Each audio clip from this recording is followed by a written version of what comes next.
Bonjour et bienvenue dans cette nouvelle vidéo de Chic et ZD. Je suis tellement contente de vous retrouver et j'ai décidé aujourd'hui de remonter le moral à celles qui parfois veulent lâcher prise sur certains sujets en se disant pourquoi je m'embête à changer mes habitudes sur ce point-là. On parle de un ou deux objets par an consommés et franchement ça ne va pas changer la vie. Alors oui, ça peut être le cas et oui, si c'est trop dur pour vous, ce sera une étape suivante. Mais j'ai quelques arguments pour vous motiver quand même à changer les choses. Donc aujourd'hui, je vais vous parler du flacon de produit vaisselle. On en a tous sur notre évier, on l'utilise sans trop réfléchir. Donc il en existe de plusieurs sortes, il en existe des plus ou moins polluants. C'est pas ce côté-là que je vais aborder avec vous dans un premier temps, c'est le côté contenant. Donc, l'information que j'ai pu obtenir, notamment à travers la campagne de financement de la société Hanovaway, qui a décidé de se lancer dans des produits plus écologiques pour faire la vaisselle, et notamment des éponges lavables. Moi, ce qui m'intéresse surtout, c'est les chiffres qu'ils ont partagés.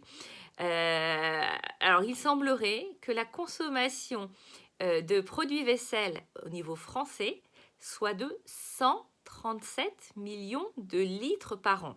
Bon, là, ça commence quand même à parler en termes de millions de litres. Donc, on peut se dire, espérons qu'il soit le plus écologique possible, ce litre de vaisselle, parce que 137 millions dilués dans nos canalisations et qui redescendent après la mer, ce n'est pas négligeable. Mais c'est pas là le point sur lequel je voulais insister.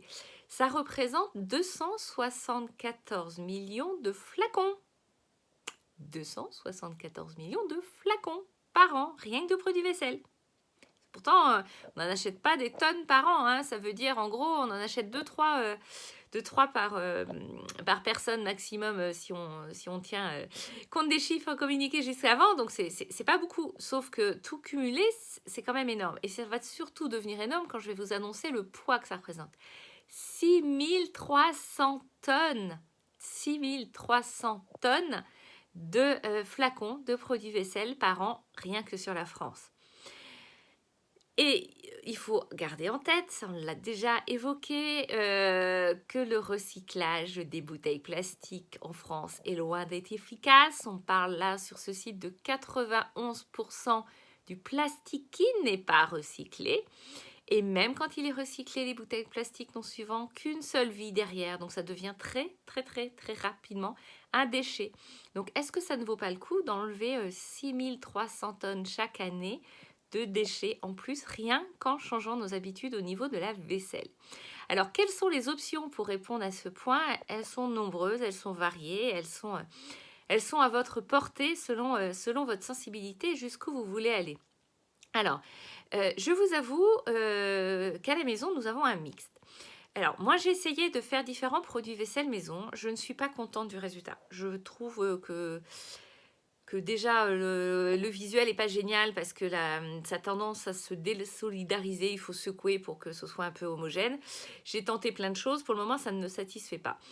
Moi, ce qui me satisfait, c'est le savon de Marseille. Le plus basique du monde, le pur savon de Marseille, comme on a déjà pu l'évoquer, et qui du coup est un carré qui dure des mois, limite des années tellement ils font pas, et qui vaut vraiment rien du tout, 3, 4, 5 euros de mémoire. Ça vaut vraiment rien du tout et vous pouvez en trouver partout et sans emballage. Et moi, je l'utilise vraiment dans mon quotidien avec un tawashi. Donc le tawashi, c'est la fameuse éponge que l'on fait avec soit des t-shirts, soit des chaussettes. Moi, pour ma part, Noé. Ça sent mauvais, potentiellement si c'est mouillé ces deux matières-là. Donc il est hors de question d'avoir une éponge qui sent mauvais. Moi, je le fais uniquement avec mes collants opaques, qu'hélas je trouve régulièrement, et en fait je le mets à laver systématiquement dans ma machine avec le reste toutes les semaines, et surtout quand je les sors bien, je le suspends, il n'y a jamais d'odeur parce qu'en fait la matière du collant n'est pas une matière absorbante, en tout cas d'odeur et de matière, une fois que c'est bien essoré, bien que ce soit absorbant malgré tout. Pour je sais pas, on fait tomber de l'eau sur le plan de travail, ça absorbe très bien, mais quand elle est essorée, franchement elle ne garde aucune odeur. Donc pour moi ça c'est vraiment le mode zéro déchet total. Je vous avoue que mon petit mari est pas forcément fan de mon savon de Marseille. Donc, la solution que j'ai trouvée, j'ai un flacon que je réutilise en fait à chaque fois et je vais soit dans ma Biocoop, soit chez mon petit fournisseur de vrac et je le remplis avec un produit certifié le plus écologique possible. Et ce flacon, je ne sais pas quelle sera sa durée de vie, en tout cas pour le moment, il a été réutilisé plusieurs fois.